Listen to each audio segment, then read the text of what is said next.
Nako, heto na po mga kabayan, pinalayas na si Lacson. Nako, nakarma na. Lacson pinalayas sa Senado. Di nakapagpigil, pinatalsik sa pwesto.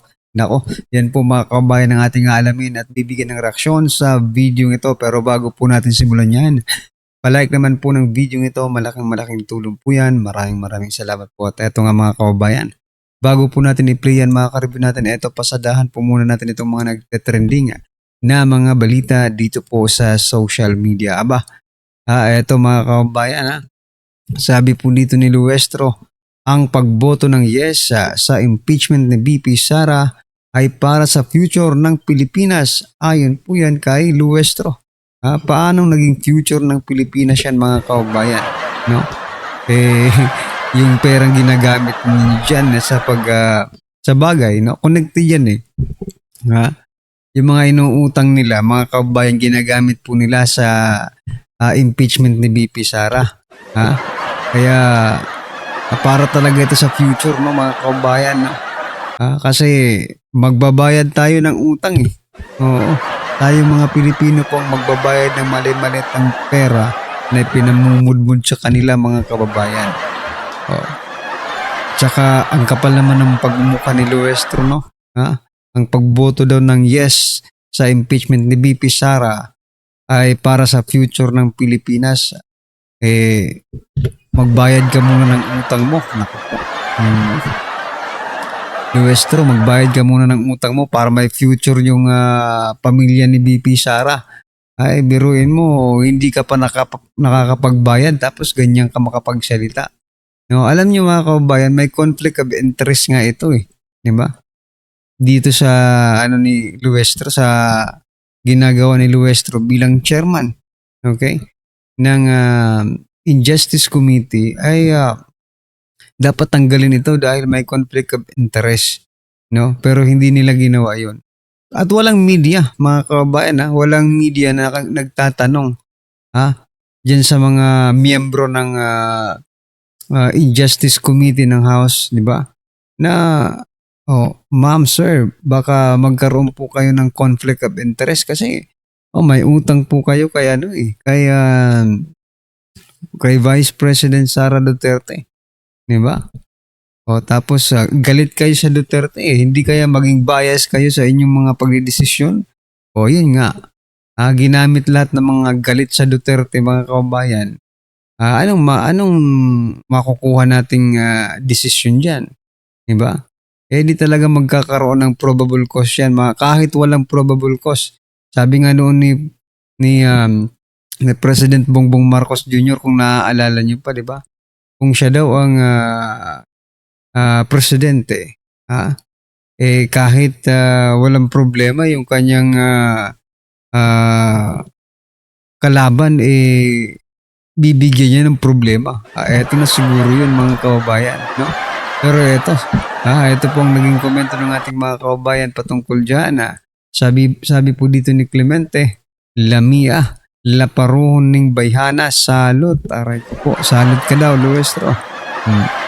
Sabi po dito, that is correct. Impeachment voting should not be driven only by political considerations, but should always be guided by what is best for the future of the country. Sabi po ni Jay, no? Sabi po dito ni Emmy Hill, Duterte kami solid. Sabi po dito ni Elia Valdez, conscience plays a very important role in this kind of decision because the impact goes beyond the present and can shape the direction of national leadership and governance. Ayan mga kababayan. Sabi pa po dito, napilitan silang bumoto dahil tinanggal sila sa budget sa gobyerno. Ibig sabihin nito mga kabayan ay nagkakabilihan na naman ng boto. Diba? Akala ko po ba bawal ang vote buying mga kabayan, pero bakit dito sa House of Representatives usong-uso po ang vote buying, diba? Sa bagay, hindi naman po ito eleksyon mga kababayan.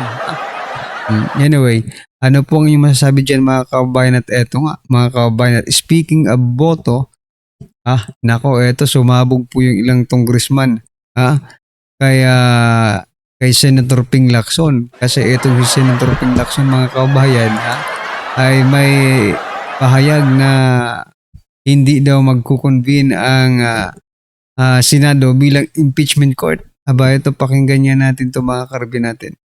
Tinabla ng ilang kongresista ang pahayag ni Senate President Pro Tempore Ping Lacson na maaaring hindi mag-convene bilang impeachment court ang Senado. Oras na ma-impeach muli ng Kamara si Vice President Sara Duterte. Para sa detalye, nasa linya ng telepono si Marian Enriquez. Marian, ano ba ang reaksyon dyan ng mga miyembro ng House Committee on Justice? Ruth, pumalag nga yung ilang mga kongresista sa pahayag ni Senator Ping Lacson na posibleng hindi mag-convene ang Senado bilang impeachment court na kung may tumutol o matalo nga raw sa botohan, paano raw magko-convene? Nanindigan yung mga House Justice members na walang choice ang Senado kundi ituloy ang paglilitis oras na maipadala sa kanila ang articles of impeachment laban kay Vice President Sara Duterte. Ayun, oras pala na maipadala. Hindi nyo pa na ipapadala. Paano sila magkukonvene? Kayo naman talaga. Ayan, pinakabatuloy kayo ni Senator Ping Lacson. Ipasa nyo muna, no? Ipasa nyo muna sa Senado. Bago kayo mag-react. Hindi nyo pa pala napagbobotohan, eh. Di ba? Hindi nga raw ito dapat pagbotohan. Tutol din si ML Party List Representative Leila De Lima sa mga naging pahayag ni Lacson. Posibleng malabag nga raw ng Senado ang saligang batas kung itutuloy ang kanilang paniniwala na magbobotohan at pipigilan ang trial. Malinaw naman daw kasi ang nakasaad sa konstitusyon na oras na may 1/3 ng mga kongresista ang bumotong i-impeach ang isang opisyal at may articles of impeachment na dapat umpisahan ng Senado ang paglilitis forthwith o immediately. At sang-ayon nga sila dun sa dissenting opinion ni Senior Associate Justice Marvic Leonen tungkol dito na dapat wala nang pag-antala. Pakinggan po natin yung mga pahayag ni ML Party List Representative De Lima at Senior Deputy Majority Leader Defensor. Constitutional duty nila yon. Walang nakalagay na kahit anong kondisyon sa ating konstitusyon. Mali yung ginawa last time ng Senado, hanggang ngayon paninindigan kong mali. So, ibig sabihin, kayo lang ang gumagawa ng tama. Sila lang ang gumagawa ng tama, mga kaubayan. Dahil palaging mali ang Senado. Ayan na naman tayo, yung separation ng power ninyo. May magagalit namang mga senador dyan sa sinasabi mo. Huwag mong sabihin mali sila dahil hindi ka naman senador, di ba? Kung kayo nga, nagbe-bend kayo ng law, di ba? Diyan sa House of Representatives, pinakikialaman ba kayo? Hindi. No? Ito po ang naging komento ng ating mga kaubayan patungkol dyan. Sabi po ni Ethan, talo kayo pagdating sa Senado, impeachment ng Congress, derecho Inidoro. Pagdating sa Senado, correct, iyakan na. Lahat ng effort nyo, wala talaga mapala pag di mag-convene ang Senate. Ayan na, mga kaubayan, no? Nagkautang-utang na ang gobyerno dahil sa kaka-impeach last year. Payan, nako. Laban na lang kasi kayo ng pata sa 2028 kung talagang magaling kayo. Correct. DDS kasi yung si Lacson. DDS na? Bumaliktad na si Lacson, mga kababayan. Anyway, speaking of Senator Ping Lacson, ito mga kababayan, panoorin na po natin yung video. Pasok. Ito ang nakakagulat. Viral at trending ngayon sa mundo ng social media ang di umano'y balitang sobrang halata talaga na mayroon kang pinagtatakpan na halos sampalin ka na ng mga testimonya at ebidensya kung sino ang tunay na mastermind sa malawakang nakawan sa kaban ng bayan, ay patuloy ka pa rin nagbubulag-bulagan at lakas loob sabing walang mastermind sa nakawan sa kaban ng bayan. Ito ang naging sesyon ng marami sa ating mga kababayan matapos ngang pumutok ang balitang walang pagdadalawang isip at buong tapang na sinabi ni Ping Lacson sa publiko na wala daw overall mastermind sa malawakang nakawan sa kaban ng bayan. Dahil nga dito ay marami sa ating mga kababayan nagsasabi na kaya naman todo takip butas itong si Ping Lacson dahil sobrang loyal ito sa kanyang amo. Kaya banat pa nila ay kung hindi mo kaya maging tapat sa sinumpang tungkulin mo sa sambayan ng Pilipino, ay mas mabuti pang patalsikin ka na lang sa iyong pwesto. Pero bago ang lahat mga Kapinas, kung bago ka pa lamang sa channel namin, ay huwag mong kalimutan mag-subscribe at pakiclick nyo din ang notification bell para mas maging updated ka pa lalo sa lahat pa ng bagong videos na i-upload namin. At yun na nga mga Kapinas, naging mainit sa mundo ng social media ay naging balitang kung may itatapat daw di umano kay Vice President Sara Duterte sa darating na 2028 presidential election ay yun daw di umano walang iba kundi si Ping Lacson. Nakikita ng political analyst na si Proof Edmond Tayao, si Senate President Pro Tempore Panfilo Lacson bilang isa sa maaari maging malakas na kandidato sa 2028 presidential election. Sa isang panayam sa programa ng Billionaire News Channel, sinabi ni Tayao na maaring hanapin ng publiko ang isang leader na steady at reliable sa gitna ng magulong political climate sa bansa. At yun daw di umano walang iba kundi si Ping Lacson. Matapos nga naging balitang ito ay marami sa ating mga kababayan nagsasabi na kung nangangarap pa talagang maging Pangulo ng Republika ng Pilipinas si Lacson ay huwag na lang niya itong ituloy kasi mag-aaksaya lamang siya ng kanyang pera, pagod at panahon dahil hindi siya mananalo. Banat pa na marami sa ating mga kababayan ay hindi nga niya magawa ng tama ang kanyang trabaho bilang isang chairman ng Senate Blue Ribbon Committee. Paano na lang kaya kung maging presidente na siya ng buong bansa? Baka lahat ng mga Pilipino ay mamatay na lang sa sobrang hirap at gutom. Mas lalo pang uminit ang galit na marami sa ating mga kababayan matapos nga sabihin ni Lacson sa publiko na wala daw di mo lang maituturing na overall mastermind sa malawakang nakawan sa kaban ng bayan.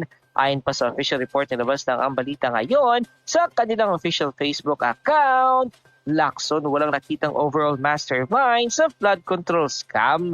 Nilinaw ni Senator Ping Lacson na sa kabila ng malawakang investigasyon sa umanomalyang flood control projects, wala pa aning ebidensya na nagtuturo sa isang overall mastermind sa likod ng iskandalo. Ayon kay Lacson, mas nakikita umano nila ang operasyon ng iba't ibang grupo o sindikato sa iba't ibang rehiyon at district engineering offices. I don't think there is an overall mastermind because it's driven by greed. Binanggit ni Lacson ang umano'y anomalya sa Bulacan 1st District Engineering Office ng Department of Public Works and Highways or DPWH na kanyang inilarawan bilang bahagi ng pinakamalaking corruption scandal sa kasaysayan ng bansa. Ayon pa kay Lacson ay tila may kanya-kanyang operasyon umano ang bawat rehiyon o distrito. There is a mastermind in Bulacan, there is a mastermind in Mindoro. You cannot pinpoint a single mastermind the whole situation. Ipinaliwanag din ng senador na ang paggamit umano ng salitang mastermind ay maring magbigay ng impresyon na parang iisang organisadong grupo ang kumukontrol sa lahat.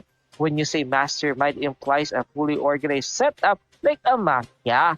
Aniya ay maaring may mga personalidad ng mambabatas na may impluwensya sa kinikilalang lugar ngunit hindi pa raw sapat upang basi o sabihin na may iisang tao na kumukontrol sa buong operasyon. Tinanong din ni Lacson kung may tuturing bang mastermind si dating Ako Bicol Representative Zaldico. You cannot point to or to him yet as a mastermind, aniya. End quote. Matapos nga lumabas sa balitang ito ay umani agad na samot-sari comment at reaksyon mula sa marami sa ating mga kababayan at marami nga sa kanila ngayon ang hindi napigilan kanilang sarili na maglabas na. So yan mga kababayan, naninindigan talaga itong si Lacson, mga karibyo natin, na wala talagang mastermind dito sa flood control scandal na ito, no? Pero papaano nangyari yun, no? Ha? Papaanong nangyari na napaka-organisadong pagnanakaw, di ba? Tapos walang mastermind? Nako, naniniwala ba kayo dyan? Ako po.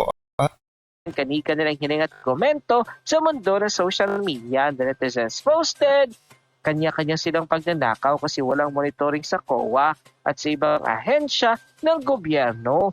Kung titingnan nyo sa COA, ang daming nakasubmit na project na binabudgetan pero ang totoo naman ay walang nagawa. Pinamihasa nyo sa matagal na panahon ng ganyang gawain kaya halos lahat ng politiko ay gumawa ng pagnanakaw na hindi naman pinapansin. Ngayon lang dahil mismo ang president tumuklas sa project na hanggang drawing lang pala.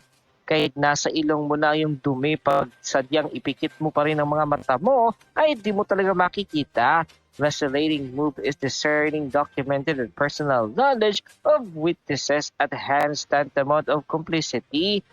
Ay tatanga-tanga pala ang presidente, hamakin mo nagnanabat ng kaba ng bayan ang mga tauhan niya na sa halos lahat ng ahensya ng gobyerno niya ay wala siyang nalalaman. Huli na kunwari yung ibukon niya at ipaalam sa mamamayan ay limas na dapat siyang overall na may pananagutan dyan. Grabe.